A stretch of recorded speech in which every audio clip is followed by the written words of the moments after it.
In the 1760s, a rural region of France fell into a terror that seemed to ignore every normal rule of hunting, policing, and reason. Villagers in Gevaudan reported attacks by a beast described as wolf-like yet wrong in crucial details. The body count rose. Armed groups were sent out. Royal officials became involved. Skilled hunters failed repeatedly. Rumor expanded faster than certainty. By the time the panic began to subside, the event had become one of Europe's most enduring historical mysteries.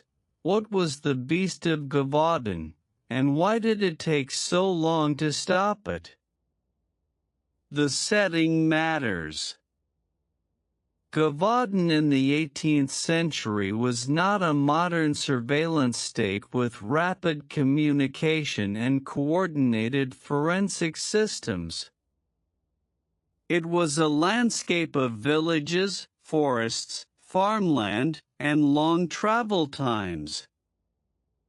News moved by testimony, clergy reports, local officials, and printed accounts that could amplify fear as much as facts. Once killings began, the region experienced not just a predator problem but an information crisis. Every eyewitness description carried urgency, emotion, and contradiction. In that atmosphere, a large wolf could become a monster, a trained animal could become a demon, and a sequence of separate events could fuse into one mythical narrative. The attacks that made the beast famous began around 1764. Victims were often women and children in exposed rural settings, especially while tending livestock. Reports repeatedly claimed that the animal targeted the head and throat with unusual ferocity. Survivors described a creature that seemed bolder than ordinary wolves and less easily frightened by humans. Some witnesses said it had a reddish coat, dark stripes, an elongated body, and an oddly powerful tail. Others emphasized speed and aggression, saying it seemed to strike with tactical confidence rather than random hunger. From the beginning, officials tried to treat the crisis as a practical hunt. Local militia, noble hunters, and organized drives swept through the countryside. Wolves were killed in significant numbers, yet the attacks continued. Each failed campaign deepened panic. If many wolves were being shot but people were still dying in similar fashion, then either hunters were missing the right animal, or multiple dangerous animals were involved, or public reporting was blending separate causes into one story. As fear spread, the case reached higher authority. The French crown could not ignore a predator panic that had become national news. Professional wolf hunters were sent. Later, royal support intensified with highly publicized hunts intended to demonstrate control. At one point, a famous large wolf was killed and displayed as the likely culprit. Official declarations suggested the problem had been solved. Then reports of attacks resumed. This pattern is central to why the mystery survives. The story does not end cleanly with one definitive kill. Instead, it fractures. One animal is killed, but violence returns. Another campaign claims success, but testimony remains ambiguous. A later hunter, Jean Chastel, is often credited with killing the final beast in 1767. His shot became legendary, especially in later folklore where silver bullets and religious imagery were attached to the account.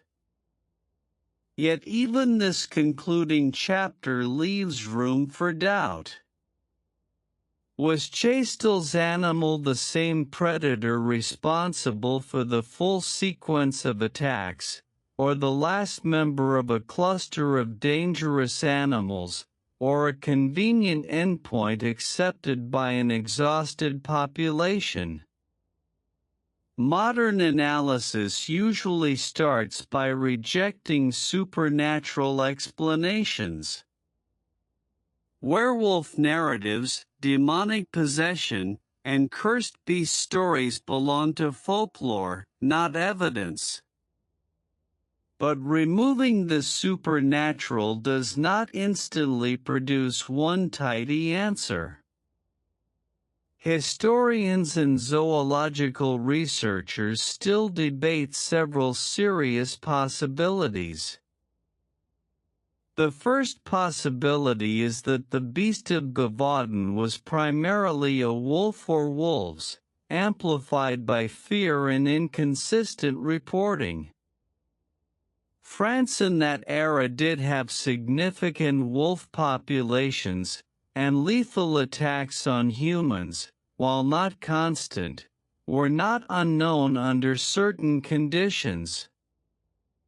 If attacks happened across different locations and times, multiple wolves could have contributed to a single public narrative. Selective memory and press attention could then unify those events under one monstrous identity. The second possibility is that at least one attack animal was not a normal wild wolf. Some theories propose a wolf-dog hybrid, an unusually large canid, or an animal trained and managed by humans. This would explain reported boldness toward people and unusual movement patterns.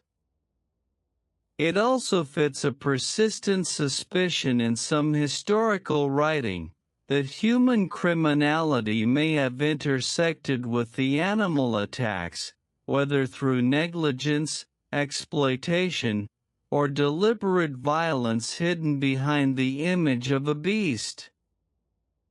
A third possibility points to exotic fauna. Over the centuries, writers have speculated about hyenas, big cats, or other imported animals escaping captivity. Most of these theories face strong evidentiary problems, especially regarding long-term survival and local logistics.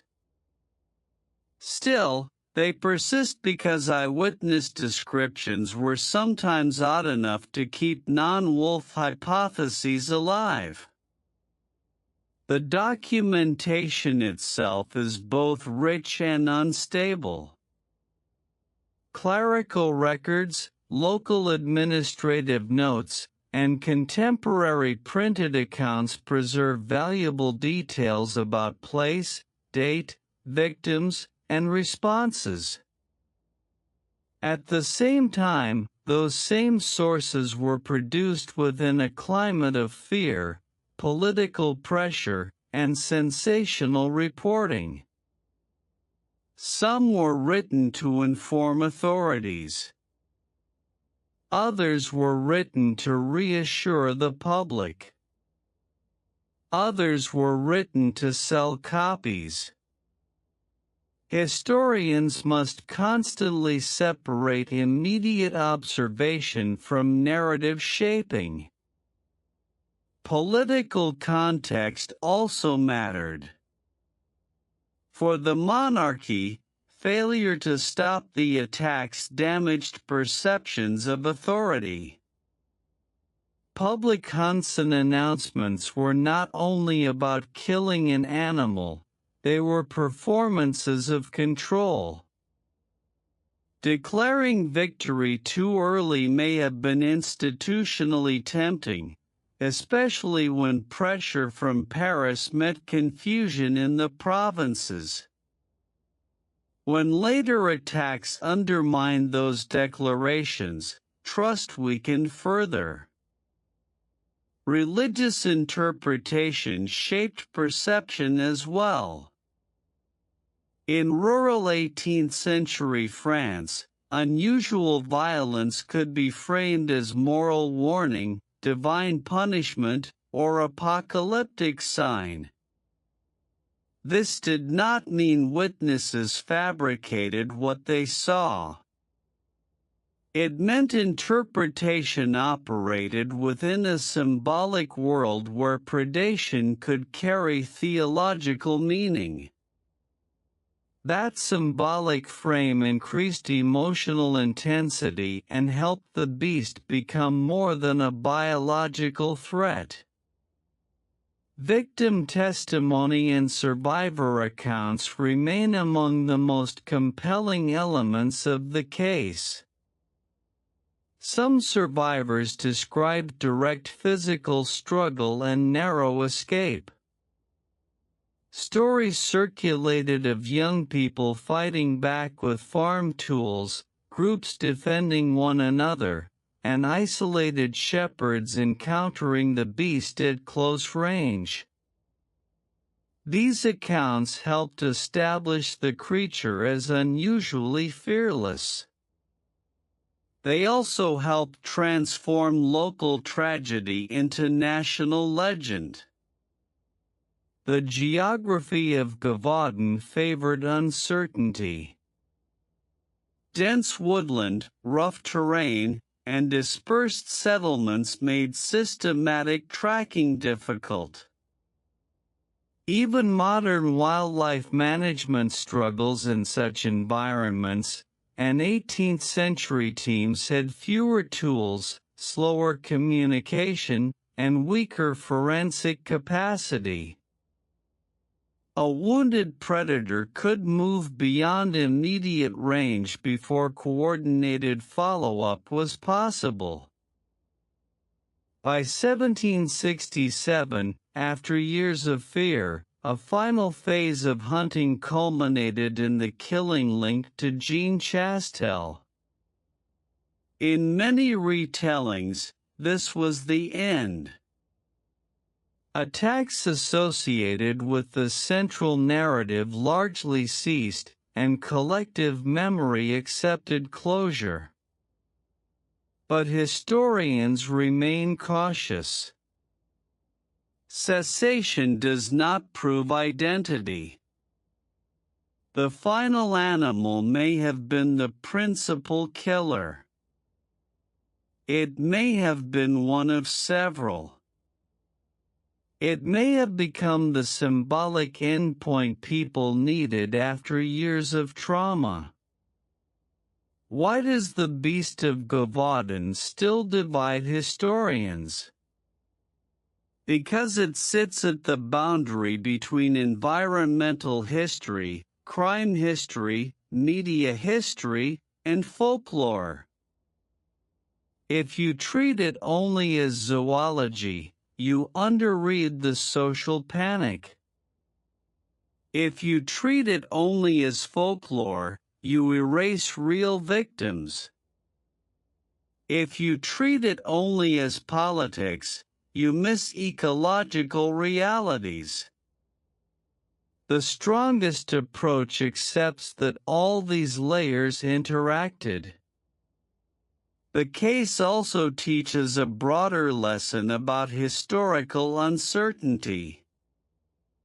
People often imagine unsolved mysteries as missing evidence. Gevaudan is different. The problem is not total absence of records. The problem is abundance of records produced under stress, each carrying partial truth and narrative distortion. More documents do not always create certainty. Sometimes they create competing certainties. In modern culture, the beast has been repeatedly reinvented in novels, films, and internet mythology. These versions often exaggerate the supernatural or simplify the chronology. Yet the persistence of the legend reflects a real historical core, a sustained pattern of lethal attacks that challenged local and royal power for years. The myth grew because the crisis was real enough to support it. A rigorous conclusion is possible even without a final species label. The Beast of Gevaudan was almost certainly not a single magical monster. It was a lethal predation crisis, likely involving one or more large canids, intensified by fear, fragmented reporting, and institutional pressure. Some attack descriptions may reflect unusual animal behavior. Some may reflect narrative amplification. The human suffering is not in doubt. The precise biological identity remains contested. That unresolved center is why the story endures. A region pleaded for protection. The state mobilized and stumbled. Hunters claimed success more than once. Death returned until eventually it stopped. The archive records panic, courage, failure, and adaptation, but it does not deliver one clean final answer. In that sense, the Beast of Gevaudan is not only a predator mystery. It is a case study in how societies process prolonged fear when certainty arrives too late. Even today, when historians revisit Gevaudan, they confront the same tension the villagers faced: how to act under uncertainty. The villagers had to keep living while explanations failed. Officials had to reassure while evidence shifted. Witnesses had to describe what they saw through fear. And later generations had to inherit a record that is both detailed and unstable. The Beast of Gevaudan still haunts history because it demonstrates that terror does not require the supernatural. A real threat, poorly understood and imperfectly managed, can produce a legend stronger than fiction. The names of victims changed from village to village. The descriptions changed from witness to witness. The theories changed from century to century. But one fact remained. For years, something hunted people in Gevaudan, and no one could end it quickly enough. That is why the beast never fully died in memory. It became the symbol of a historical truth that is harder than myth. Sometimes the world is dangerous, the records are incomplete, and closure is only a story we tell after the panic ends. Subscribe to Shadow Archive for more dark history documentaries.